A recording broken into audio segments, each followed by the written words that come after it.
এখনও দুষ্কৃতীরা সেই থানার আশপাশে ঘুরে বেড়াচ্ছে।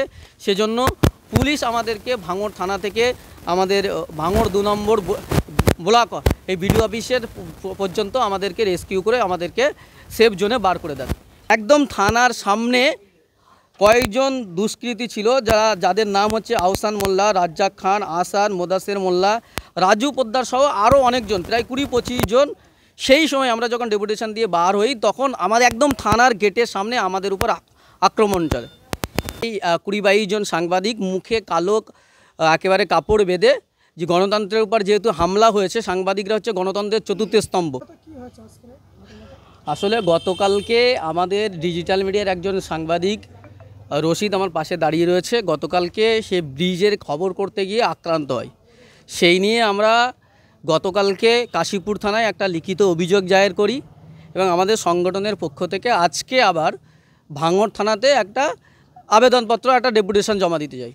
এবং সেখানে আমরা ভাঙড় নতুন ব্রিজ থেকে আমরা প্রায় 20-22 জন সাংবাদিক মুখে কালো একেবারে কাপড় বেঁধে, যে গণতন্ত্রের উপর যেহেতু হামলা হয়েছে, সাংবাদিকরা হচ্ছে গণতন্ত্রের চতুর্থ স্তম্ভ, তাদের উপরে যেহেতু হামলা হয়েছে তাই গণতন্ত্রের উপর হামলা মনে করে আমরা নীরব প্রতিবাদ, একদম কালো দিন মনে করে কালো একেবারে মুখে কাপড় বেঁধে আমরা প্রতিবাদে করে সেখানে থানায় গিয়ে একটা ডেপুটেশন দেয়।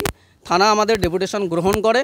আমরা থানা আমাদের কথা দেয় যে যারা এই ঘটনায় যুক্ত তাদের বিরুদ্ধে ব্যবস্থা নেওয়া হবে।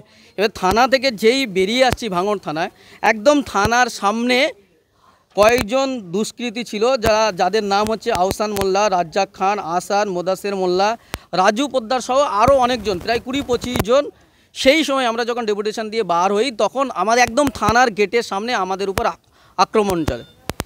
আমরা মনে করি যে সাংবাদিকদের উপর আক্রমণ মত প্রকাশের স্বাধীনতার উপর নগ্ন হামলা, এবং থানার সামনে যদি দুষ্কৃতীরা এমন বর্বরচিত হামলা চালাতে পারে তাহলে এটা আইন শৃঙ্খলার চরম অবনতি এবং প্রশাসনের ব্যর্থতা প্রকাশ পায়। যদিও পরে পুলিশ এসে তাদের হাত থেকে আমাদেরকে রক্ষা করে, এবং তারপরে আমরা এই ঘটনারই আবার নতুন করে ভাঙড় থানার আবার লিখিতভাবে আমরা অভিযোগ জানাই। পুলিশ আমাদের অভিযোগ গ্রহণ করে, এই তার কাগজ আমাদের রিসিভ কপি। এবং পুলিশ যেহেতু এখনও দুষ্কৃতীরা সেই থানার আশপাশে ঘুরে বেড়াচ্ছে, সেজন্য পুলিশ আমাদেরকে ভাঙড় থানা থেকে আমাদের ভাঙড় 2 নম্বর ব্লক এই বিডিও অফিসের পর্যন্ত আমাদেরকে রেস্কিউ করে আমাদেরকে সেফ জোনে বার করে দেন। আমরা থানাকে ইতিমধ্যেই জানিয়েছি যে আমরা বলে দিয়েছি যে প্রশাসন অবিলম্বে প্রয়োজনীয় ব্যবস্থা গ্রহণ করবে, নাহলে আমাদের ডিজিটাল মিডিয়া ফেডারেশন যে সংগঠন আছে এই সংগঠনের পক্ষ থেকে আমরা বৃহত্তর আন্দোলন যাব। ইতিমধ্যেই আমরা রাজ্য কমিটিতে জানিয়েছি এবং আমাদের যারা লিগ্যাল সেল আছে লিগ্যাল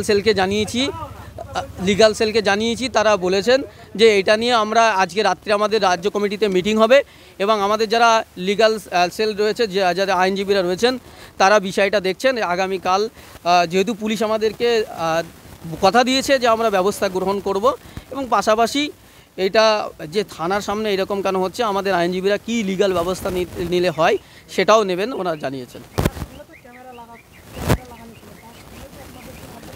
হ্যাঁ, আমরা তো পুলিশের কাছে এটা বলেছি যে যেহেতু থানার সামনে গেটের সামনে সিসিটিভি রয়েছে, সিসিটিভি দেখলেই আপনারা বুঝতে পারবেন কারা অপরাধী, চিহ্নিত করা একদম সহজ হবে।